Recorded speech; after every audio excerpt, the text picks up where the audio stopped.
बजरंगी को आए हमारे पास 4 महीने हो गए। जब ये आया था तो हमने बताया जैसे कि करंट के 2 तारों के क्रॉस में फायरिंग इतनी तेज़ हुई थी कि इसका पूरा शरीर जल गया था और बहुत ज़्यादा 85% इसका पूरा शरीर, फेस तो पूरा बर्न हो चुका था और स्किन इतनी टाइट थी कि फीडिंग की भी कोई चांसेस नहीं थी। हम पाइप से इसे खिलाते थे।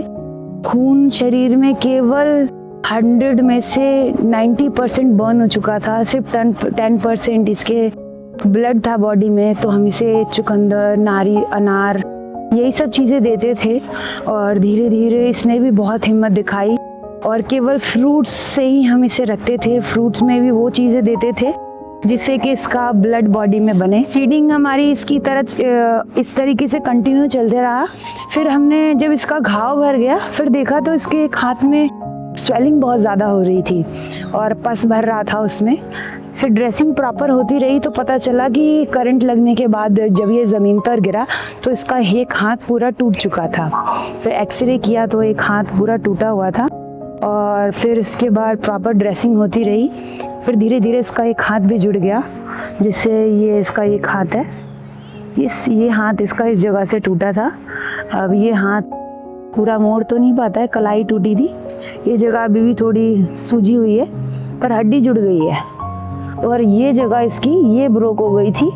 तो अभी भी देखेंगे नॉर्मल जैसे ये हाथ है, इस हाथ और इस हाथ में भी फ़र्क है। ये जगह से टूटी थी, ये जगह से टूट गई थी तो ये हाथ थोड़ा पतला है, ये अब जुड़ गया है। अब इसमें कोई प्रॉब्लम नहीं है, लेकिन पहले इसमें पूरा पस भर गया था पर अब सब कुछ ठीक है। ये आंखें जो देख रहे हैं अब इसकी, ये पूरी वाइट है, एक में थोड़े वाइट दिख रहे हैं, ये बर्न हो गए हैं जिसकी वजह से आंखों के सेल्स जो हैं वो बर्न होने की वजह से यहाँ से जहाँ एरिया वाइट है वो उसको दिखाई नहीं देता, इसलिए इस आँख से भी इसे बहुत कम दिखता है।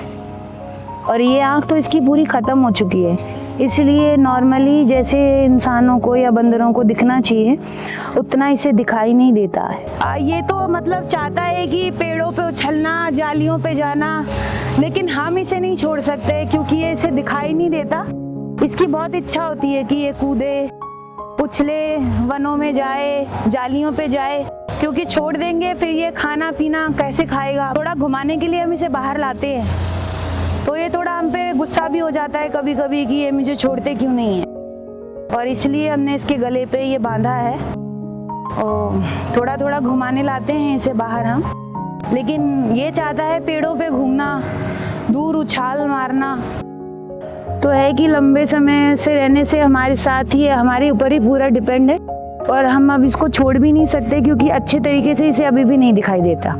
और पहले जैसा अग्रेसिव नेचर था इसका, लेकिन हमारे साथ रहने से और प्यार से रहने से अब ये समझ पा रहा है और काफ़ी लविंग नेचर का हो चुका है और समझता है कि हमने इसके साथ हित ही किया और इतने लंबे समय से हमारे साथ रहने से बहुत प्यारा नेचर हो चुका है इसका अब हमारे साथ।